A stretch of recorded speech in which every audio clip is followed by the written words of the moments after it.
busted open. Mortman, LaGreca, Bray Wyatt, especially excited to have Bray. Yes. Second year here on WWE Fan Access Radio Row. By the way, good to see you, too, that you sit down, you start laughing at the John Cena book that WWE put out on our table.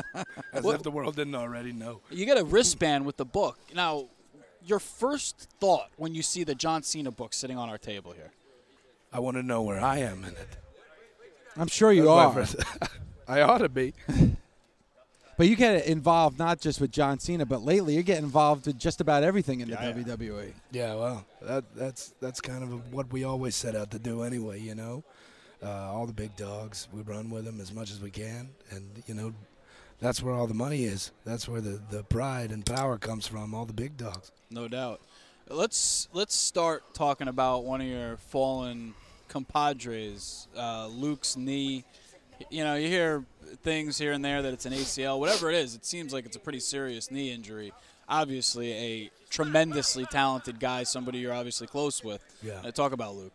Well, you know, he's a brother to me, and losing him is everything right now because it's always been, since NXT, the early days, it's always been me and him, you know. We kind of crafted this thing together, and losing him is a very, very big deal to me.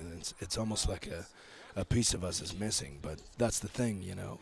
You can't stop. It's always going forward and always still moving. So, you know, he dropped the flag, and the next soldier comes behind him and picks it up, and we go marching forward. And you talk about marching forward, and like Doug said, we talked to you last year, and just last week you're in New York City at the New York Stock Exchange, and you're ringing the bell. I mean, what's great picture, by the way. I mean, it's very surreal too. You and me both. What was that like? Because not only yourself, but your character always seems to be changing. Well, the thing about me is the character and the real me they go hand in hand, and I didn't know anything about the stock exchange. Mm-hmm. I could care less, to be honest. You know, walking into that place, everyone else is freaking out about, oh, this is where George Washington was sworn in, and this was the first room to have air conditioning in the United States. And I was just like, this is where evil is made. It's true. I mean, that's really my thoughts, and surreal is the correct word, because I mean, there's signs everywhere that's like no denim or leather on the stock exchange floor, and there come me and my brothers were walking in, spandex, hair everywhere, and lamb mass. I mean, you should have seen all those guys in suits just looking up at us, and they either know who we are or they're like, "Why are serial killers here?" Well, you're a small town guy, right? Mm-hmm. So you cruising through New York City. I hate it.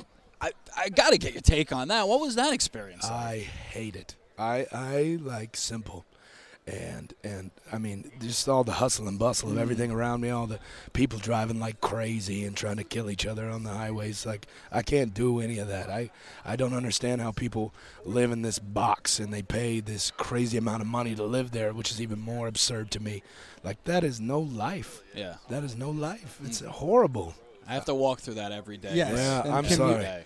And I'm sorry. sure, too, because coming from a town where there's maybe just one traffic light every single corner, there's a red light when you're trying to get someplace. Not to mention a red light, but also 14 cars trying to just end your life for no reason, but they need to get a bagel before work. You know, going back to last year, Undertaker, 2 years ago, Cena, and now... what for Bray Wyatt? This WrestleMania, it's fascinating, right? That's the $1 million question, and I almost think that's, better. It's got people asking and wondering again, and it's become its own thing. Like, I can't tell you how many things or people talk to me a day, and they're like, why? And they act like this has been some crazy disservice to me, but they don't know. They don't know. But I hear where the fans are coming from. Let me take them from their standpoint. They look at you. They fall in love with the talent, with the mic work, with the full body of work, and then they're like, well, why isn't Bray Wyatt getting used the way I want to see him? Yeah. Like, top of the card. Or listen, we go back a few weeks ago, you tickling the belt with Triple H in the ring, and I'm like, ooh, that's interesting. So I think that's the fans' mentality. Yeah, and this is... the problem with our society and our world is everything Everybody wants everything now. There's no patience. There's no thinking or thought process behind everything. This is not a sprint. This is a marathon. I'm 28 years old. They're bringing up guys from NXT that are 34. I'm already there. You know, like this is a slow process for me. And yeah, would I want to be working Hunter in the main event? Of course I would. Would I want to be going after Undertaker again? Of course I would. But that's not where the cards fell this year. And who knows? That's what I'm trying to explain to you is everyone's asking these questions, but they don't know. How difficult is it to have that slow build in a storyline or a feud when you have 3 hours on Monday nights and you have 2 hours on Thursday nights and everything that goes along with it and the pay-per-views and the special events? How hard is it in 2016 to have that slow build in pro wrestling? I mean, it's a lot harder than it used to be because if you look at the old days, it was like a bad guy runs, gets to the top. Good guy, they have a war, and you go to the next territory. You know, now it's this is the territory, and this is the only place that anyone wants to be.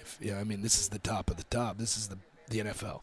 You know, and like I said, everyone wants everything now, and they don't want to wait for anything. But that is where the stories are. They don't even know that they're asking for it, but if they just wait, this is a patient thing. You know, that's why we have seasons of your favorite shows.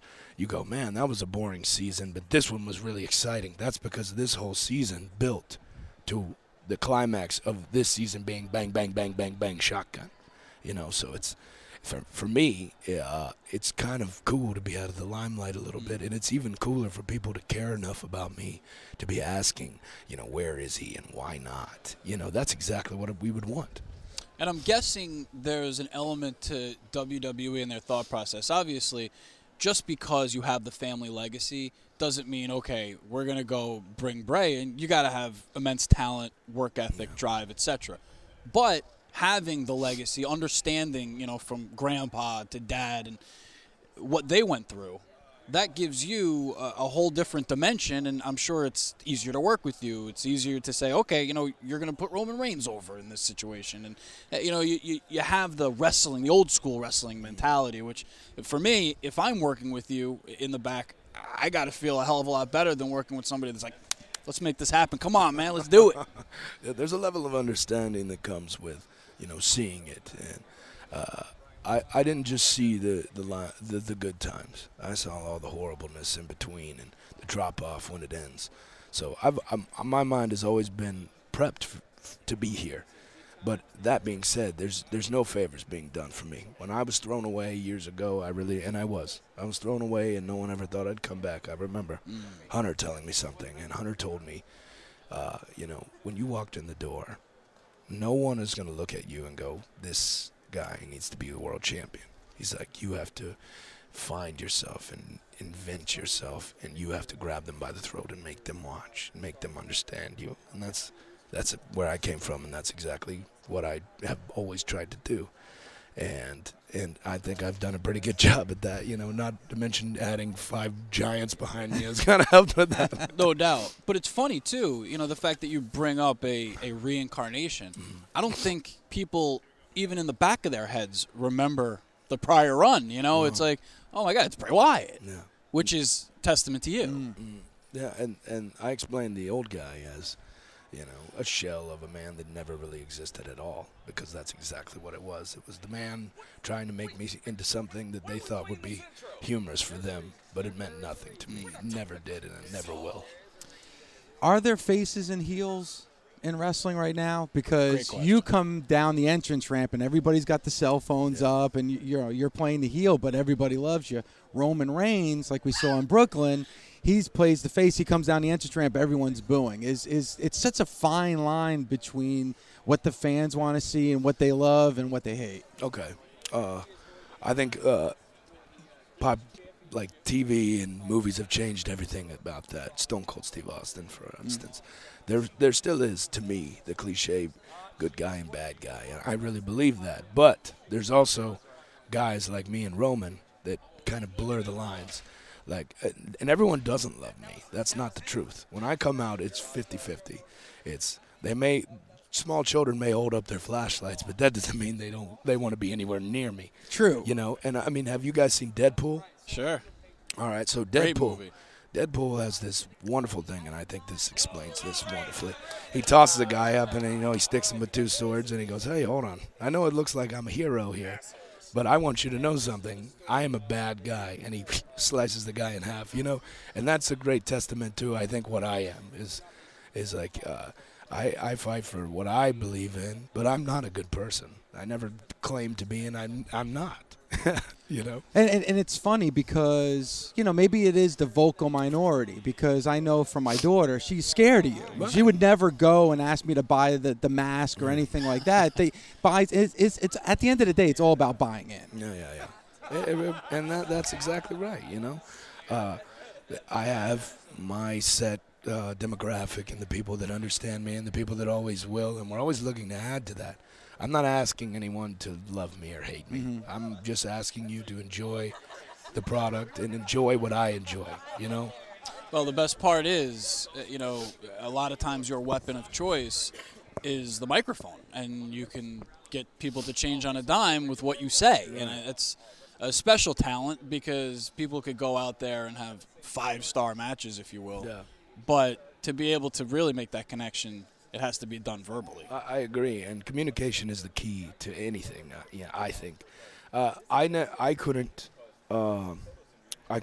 be who I am without being able to talk and communicate, because that's just my gift, you know. And I'm not the greatest in the world at it. I don't believe that, but I am the greatest in the world at what I can do, you know. And I had such a message when I started in NXT. I always believed, and I still believe so much in the things I say, and it's kind of dropped off lately. I haven't been talking as much, and I feel like that's very pivotal to where I'm going next, because I want people to want to hear me again, and that's the key. You know, I want you to want to understand. You mentioned Triple H before. How important has Triple H been to you in the development of your character? Me and Triple H, you know, I think we have a love-hate relationship. I love him, he hates me. Oh, I'm just kidding. You know, Hunter was there, and at the beginning of NXT, it was nothing. It was still FCW. Mm-hmm. It was the warehouse, and when he came in, everything started to change, and it was a lot of cartoon characters. It was, I'm not gonna name names, but a lot of goofs, and you know, guys in just wearing trunks and going out there, baby oil all over themselves. And then there was me. And when we started that first show, I was one of the first characters to ever come out, and I was so different. And no one understood that at that time, because it was like, NXT was not what you see today with all these bright characters. Sure. And Finn Balor coming out with all the whatever devil crap, and like it wasn't like that then. It was just cartoon characters. And when I walked out, it was just a great feeling, because people immediately accepted what I was doing. They didn't care about the other guy.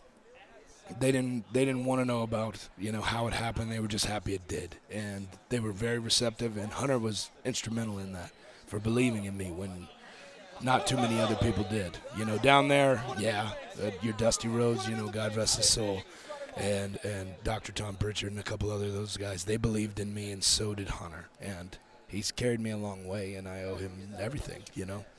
Bray, we got to let you go. You got other responsibilities. Exciting to see what happens on Sunday. Never know where the Wyatt family is going to pop up. New York Stock Exchange, WrestleMania in front of 100,000 people. We'll see. You'll leave us wanting more. Yeah, that's exactly right, my friend. You're learning. I'm listening. Thank you, Bray. Thank you, guys.